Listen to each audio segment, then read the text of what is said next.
Yo, what is going on, you search and destroy savages? It's your boy Tupac, back again today, and what we are doing today is we're analysing a random player, but not just any random player, we are analysing a hardcore search and destroy dumpster baby. I can't throw my best friend out on the street like a prom night dumpster baby.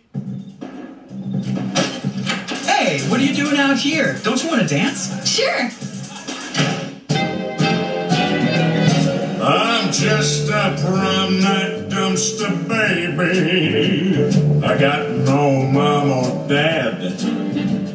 Prom night dumpster baby. My story isn't long, but boy, it's awfully sad. And though I came from a hole, I'm singing right from the soul. Singing right from the soul. My fanny needs a blanket and somebody to spank it. I miss my mom, but she's at the prom. I don't mean to be rude, but I went out of my way to find a bad player to analyse simply because there'd be more to learn. Now, he's pushing train side on freights. The first thing I would be doing is slowing right down there, because there's probably going to be enemies down there. There's one behind the rock. There could be one top warehouse, which if you're here, you could jump shot from. And in hardcore, you only need one bullet, and there is a player up there. So if you were to jump shot and just land one bullet on that opponent with the KN-44 at that range, that player would be dead. Now, also, you could push up to this spot here, which is a beautiful spot for picking off people at the back rock there. So once I've dealt with warehouse, I would go to there, but let's see what he decides to do. So he's full sprinted out. Okay, he sees the guy top warehouse, but what he's done is opened himself up to an angle without checking down the bottom there. Now, there's almost always a player down there, so by the looks of it, he might get punished for this mistake. He's opened himself up, trying to get the guy in warehouse, and ends up dying. So, no surprises there. He played way too aggressive. Hardcore's all about adapting your play style to ensure that you're always the first person to get the bullet in every gunfight. So now he's decided to play top warehouse, where he died from before. He's throwing a nade, which is, to be honest, not a bad spot. I would wait a second or two. Like, it would take a while for them to be pushed up, but the main concern he's got right now is opening himself up to that main window of warehouse. Like, you can see someone's got an angle on him from white truck, which is a good spot and vantage spot to go to. So if I was him, I'd be more worried about opening myself up to that window than nading someone out, and someone just jumps up and slays him out. No surprises there. He left himself open. He wasn't playing the position right, but his nade throwing to the front of tracks wouldn't be a bad idea. People do push that. But jumping into the next round, he's thrown his nade into absolute no man's land. That is not going to do anything. Middle of the map at the start of the round, there is not going to be a player there. His teammate dies directly in front of him, and for some reason he turned to his right. You could see where his teammate died in the direction of the bullets coming. Yes, you don't have a minimap, but you should have realised where your opponent was. He looks to the right, and the enemy was right in front of him. Okay, another mistake. We are at the start of a search and destroy round. You want to get to where you're going straight away so you know where your opponents are. It's all about timing. So he's late pushing towards the direction of Tim, ends up running straight in front of his teammates' bullets, getting killed by his teammates, and by the looks of it, he has left game. So, we're at 2 minutes and 48 seconds, and my analyzer random is already finished.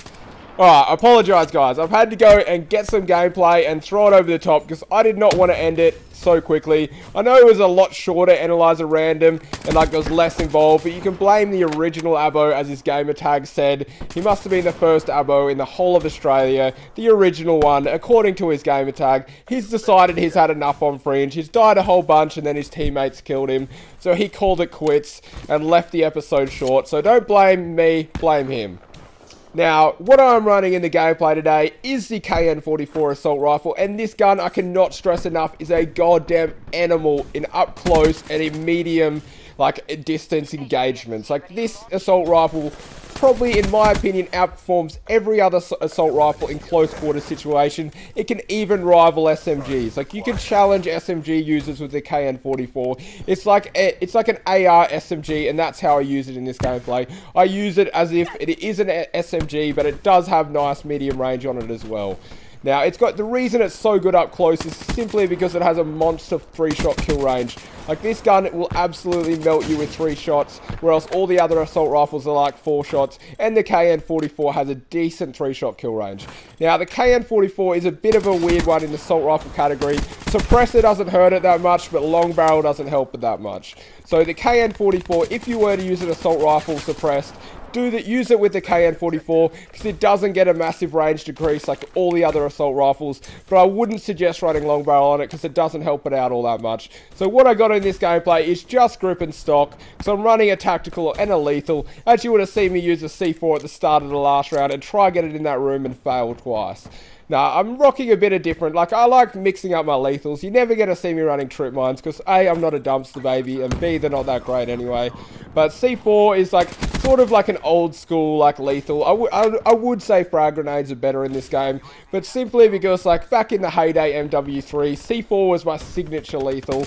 Maybe that's why I'm using it. A bit of nostalgia. C4 is, I wouldn't say that great in Call of Duty Black Ops 3, simply because you can't airburst it. Like, you have to wait to place it, so you can't just like chuck it at people and blow it up. It's probably balanced in that sense, because C4 in previous CODs has been a bit overpowered.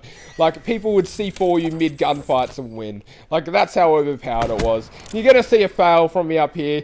Got a hater in the air and try to do a 360 annihilator and absolutely fail. So I did get a hater there, and I did try to go for something cool. Ended up failing it, but don't worry guys, I will end up closing out the game.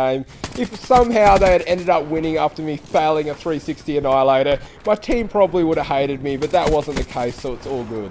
Now, another thing I want to stress in this gameplay is tacticals and lethals are so underrated in this game. All the time do I see people run like 3 attachments, 4 attachments, just like ridiculous amount of attachments on their gun and give up on tacticals and lethals. Tacticals and lethals are probably the most helpful thing to have on your class in Search and Destroy. It's something I recommend everybody running in Search and Destroy.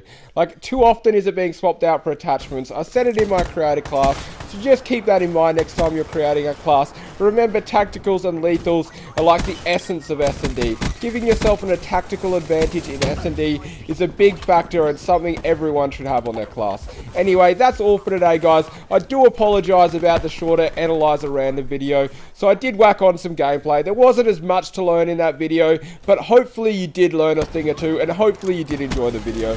Anyway, that is all for today, guys. Just remember, if you did enjoy it, smack that like button, and if you're not subscribed, hit that one too. Thanks, guys.